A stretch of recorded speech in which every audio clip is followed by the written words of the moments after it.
Right, what's up, perps? So this is going to be my first official episode of Paper Cuts for the 118th Congress.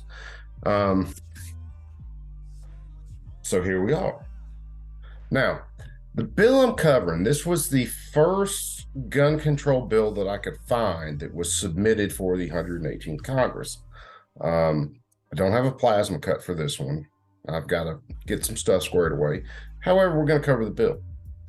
So this bill was submitted on January 9th by Miss Sheila Jackson Lee, as insane as this woman is.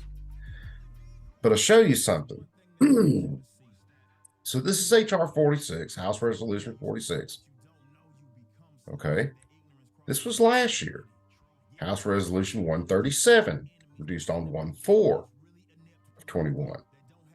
So this was right at the start of the 117th Congress.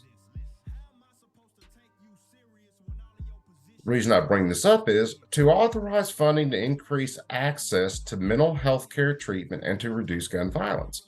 That seems like something that we'd really want to do, right? And let's look at this one. To authorize funding to increase mental health care treatment to reduce gun violence. That's this year's bill. Now, let's look at the title. So this act may be cited as Mental Health Access and Gun Violence Prevention Act of 2023. The other one was the Mental Health of 2021. So what this is a grant program. But let's look through what she says, because she said the same thing last year. Congress finds as follows. Suicide is the leading cause of gun violence or gun-related deaths in America, which it is. More than 60% of deaths by gun in this country are related to individuals who use weapons as a means to commit suicide. Very true. Some of these deaths might have been prevented. In other words, she is admitting not all of these deaths would have been prevented. Some people are going to find alternate measures or means. Then she gets into domestic violence here, because God knows this woman loves her some domestic violence. Victims of domestic abuse are more likely to become victims of homicide when a gun is present. Further, why is it even mentioned in a bill about suicide? You're mentioning homicide right there. Well, I guess, you're talking about gun violence. Okay, yeah. Further, individuals who suffer from mental illness are more likely to be victims rather than perpetrators of violence.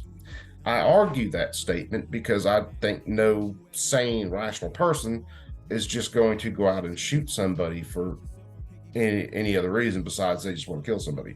That is not the mark of a sane person. And this is where, and I'm going to skip some things down in here. I'm going to breeze through them. So approximately 1 in 4 American adults, a quarter of American adults, have mental illness, and nearly half all adults in America will develop at least one mental illness during their lifetime.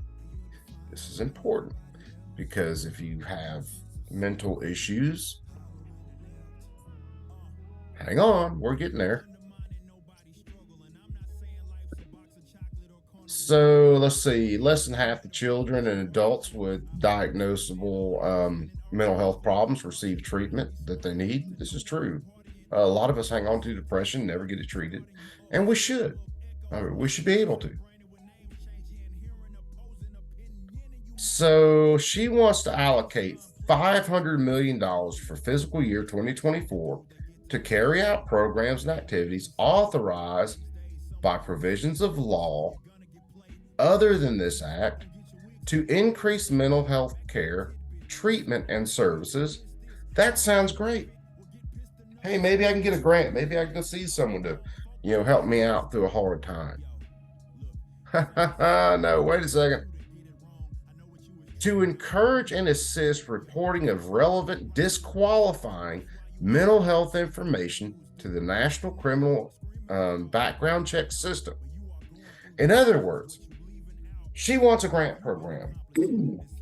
I'm a gun owner. I buy into this grant program. I have had, seriously stressed out. Maybe I'm a little depressed. Things have gone sideways.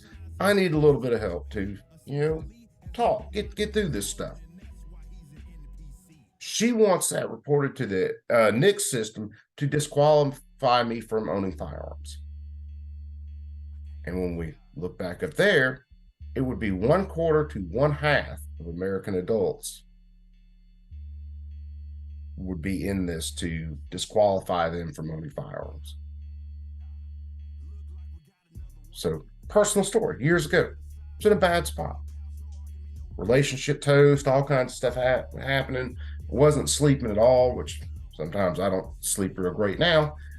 Doctor gave me a prescription of Xanax. Hey, take these. They'll relax you, help you through this. Now that would be reportable to the National Instant Criminal Background Check System and would have me disqualified from owning firearms, according to Sheila Jackson Lee, who can eat a huge bag of things. I'll try to keep this as polite as possible.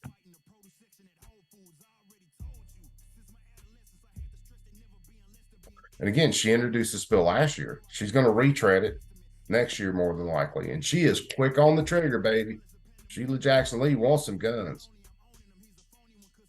So I'm going to let this slide, perps. I'm going to bounce. Probably shoot another video in a minute, just kind of talking through some thoughts. And more than likely put that out. So you perps be cool. Keep that thing on you at all times. Y'all be safe.